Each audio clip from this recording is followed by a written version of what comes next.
Bonjour à tous et j'espère que vous allez bien. Moi, de mon côté, ça va. Aujourd'hui, je vous fais donc un petit bilan de mon arrivée en PVT. Qu'est-ce que j'ai eu à préparer pour mon interview au niveau de l'immigration à l'aéroport de Montréal? Pour ceux qui ne le savent pas, je suis un Français âgé de 30 ans qui a quitté la France pour une année sabbatique pour venir faire le PVT. C'est un programme visa vacances travail qui te permet donc, si tu es de nationalité française, de pouvoir venir au Canada travailler, visiter, faire des vacances avec un visa qui t'autorise donc à travailler pendant 2 ans, la limite, jusqu'à tes 35 ans. Am I dreaming? No, I'm living in my dream.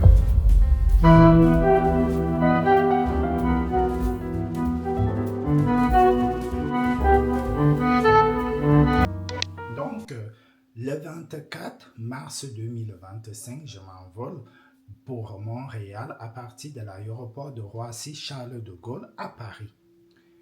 Du coup, qu'est-ce que j'avais fait? Donc, j'avais participé au bassin PVT où j'ai donc eu la réponse, dont j'ai été sélectionné le 29 mars 2024.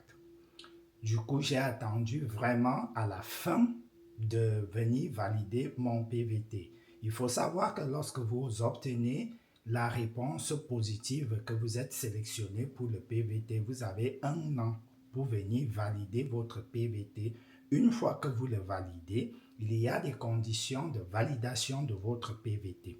La condition la plus importante, c'est d'abord votre assurance voyage. L'assurance voyage va conditionner la durée de votre PVT. Voilà.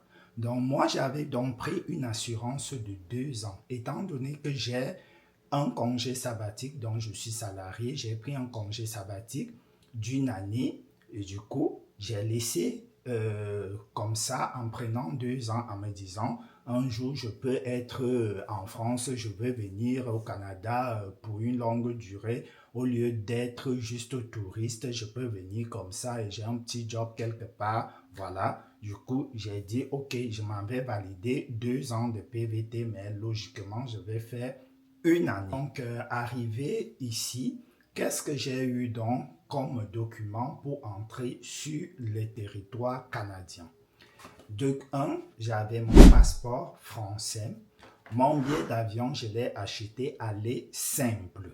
Donc, je n'ai pas voulu acheter aller-retour vu que je ne connais pas exactement quand est-ce que je vais rentrer, même si je dois retourner en France au plus tard le 1er avril 2026. Moi, ayant donc pris une assurance de 2 ans, cette assurance, elle me permet donc de rester sur le territoire et en cas de retour en France, je pourrais me faire rembourser les mois que je ne vais pas rester au Canada. Du coup, donc j'ai mon passeport, j'ai mon assurance voyage de 2 ans, je n'ai pas eu l'attestation de fonds.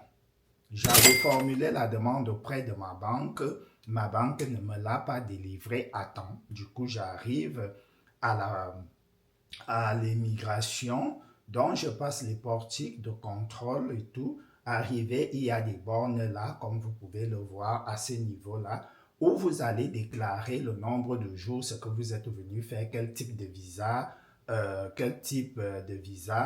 est-ce que vous êtes arrivé sans escale ou escale passant des États-Unis ou dans un autre pays. Moi, mon vol, il était direct. Je l'ai pris à travers l'offre PVTiste. Donc, j'ai eu donc un billet d'avion avec 2 bagages offerts à l'aéroport de Paris. Ma valise cabine et mon accessoire pesaient plus de 15 kilos. On a pris ma valise cabine, on a mis en soute. Donc, je suis venu avec 2 valises. Et maintenant, vous finissez de déclarer, vous déclarez le nombre de jours que vous souhaitez venir faire au Canada. Et il faut savoir qu'à ce moment-là, à la borne, vous devez aussi attester que vous allez rentrer à partir de cette date-là. Du coup, comme c'est 2 ans, je mets 730 jours, mais moi, logiquement, je sais que je ne vais pas rester les 730 jours. Du coup, je passe, j'imprime une déclaration, je me dirige vers un premier guichet.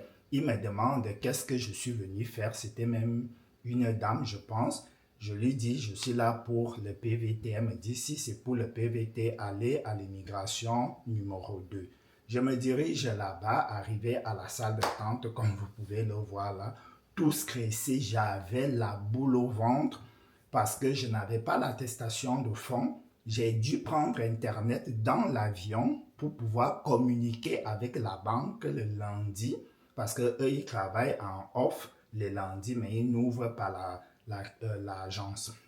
Du coup, j'ai écrit à la banque et du coup, ils ne me répondent pas. Donc, j'avais tellement peur parce que j'avais des fonds, c'était mon agent qui était sur mon compte principal, mais que je pourrais virer, par exemple, sur mon compte Revolut pour imprimer le PDF. J'arrive à mon tour, j'avais le numéro 879. On m'appelle, j'arrive, la dame me dit bonjour, passeport, lettre d'introduction et AVE et quoi là? Et mon attestation d'assurance. Je pose, je donne. Elle me demande qu'est-ce que vous venez faire au Canada. Je dis je viens pour un PVT. Étant donné que sur mon passeport, au fait, l'activité professionnelle qui est visible auprès de la police des frontières, c'est toujours artiste. Voilà. Du coup, elle me demande qu'est-ce que je fais habituellement en France. Je l'explique le boulot que je fais en France.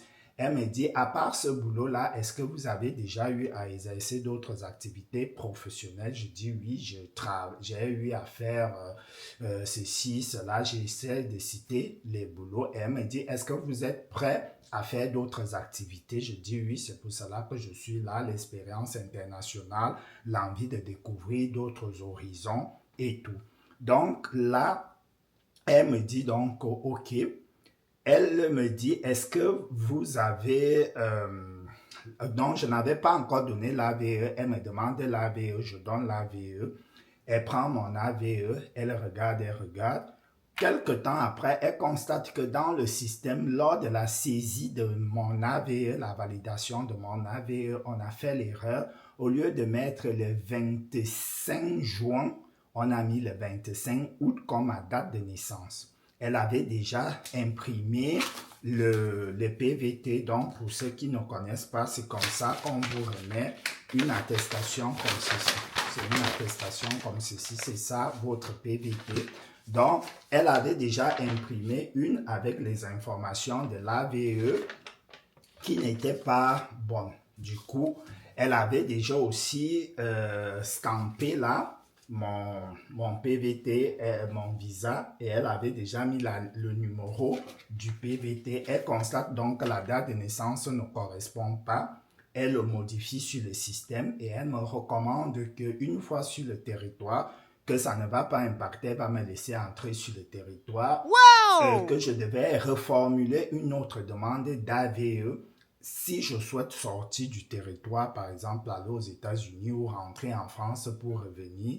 L'AVE que j'avais eu en 2023, parce que j'avais d'abord formulé l'AVE avant, risque de me poser des soucis si je reviens parce que ça ne correspond pas avec la date de mon passeport. C'était une erreur qui a été faite en interne au service de l'immigration qui saisit les AVE.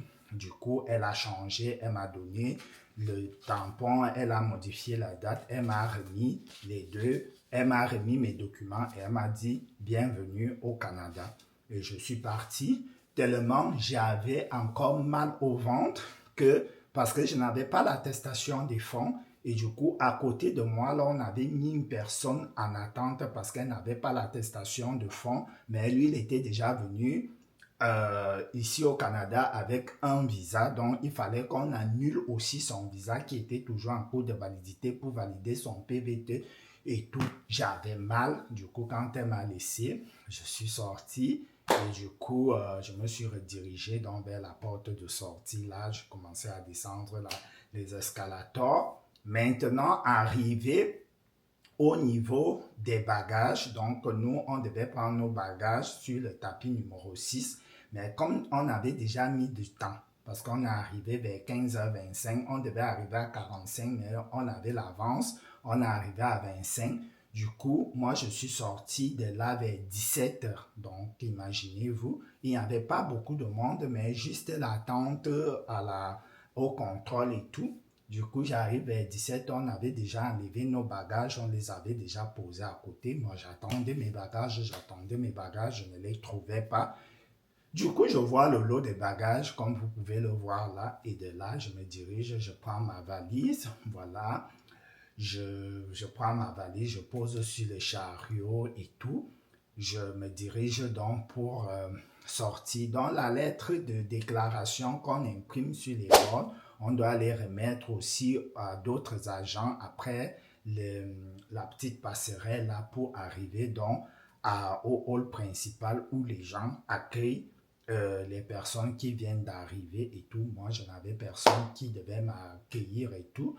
Du coup, je sors, je commande mon taxi. Première chose qui m'a d'abord choqué, c'est que les voitures n'avaient pas de plaque d'immatriculation. Sachant que quand moi je commande un Uber, généralement, je me réfère à la plaque quand la voiture arrive devant toi. Je constate que la majorité des taxis étaient d'abord des Tesla sans plaque d'immatriculation. Je me dis, Seigneur, comment je vais faire? Du coup, je me place donc à l'arrière. Heureusement, avec Uber, on te montre où est le taxi et tout. Et du coup, il y avait une personne, un jeune, là qui bavardait beaucoup et tout. Le froid, il n'y avait pas vraiment le froid à la canadienne tel qu'on se disait. Seigneur, j'étais habillé comme un astronaute. J'avais une veste, des habits, des surhabits et tout. Et j'avais une grosse doudoune à la main, plus les écharpes. Donc, je me disais seulement que je m'en vais au Groenland, là. Tellement qu'on parlait du froid ici et tout. Je me disais, ok, là, je suis en train d'aller au Groenland. Du coup, j'arrive, il ne fait même pas froid. Du coup, voilà un peu la nature. Il avait neigé ce jour-là. Il avait commencé à neiger. Et à 8 heures, ça s'est arrêté vers 14 heures. Donc, ça fondait déjà et tout. Donc, là où je suis dans un appartement que j'avais réservé par Home Exchange, qui est une plateforme qui vous permet de changer des nuits de séjour avec des hôtes, avec des guest points. Donc, si vous vous inscrivez avec le lien qui est dans la description de cette vidéo, vous aurez 250 points lorsque vous vous inscrivez. Ensuite, vous aurez encore d'autres points quand vous allez valider votre inscription. Si vous partagez votre appartement, vous aurez, vers la fin, vous aurez une somme totale de 1500 points. Donc, vous pouvez réserver des nuits dans les maisons des personnes qui commencent à partir de 25 points, d'autres même 0 contre l'échange, voilà. Et du coup, pour cela, j'utilise jusqu'à présent ma carte Revolut. Donc, j'ai le compte Revolut. Ça me permet d'utiliser à l'international. Je n'ai pas de frais. Et du coup, voilà, je vous partage d'autres vidéos dans la suite, une fois les premières démarches que j'aurai à faire, donc le NAS, ainsi de suite, et plein d'autres choses. Donc, restez abonnés, je vais vous partager mon aventure en PVT ici au Canada qui va durer 1 an. Je tourne cette vidéo avec la caméra Osmo Pocket, comme vous pouvez le voir. Donc, j'ai activé le crack, face crack, donc quand je bouge, ça me suit. C'est trop pratique. Si vous voulez, vous pouvez vous en procurer. Le lien est aussi en description de cette vidéo. N'hésitez pas de partager cette information. Si vous avez des questions concernant le PVT, n'hésitez pas de les poser en commentaire. Et si tu n'es pas encore abonné, abonne-toi.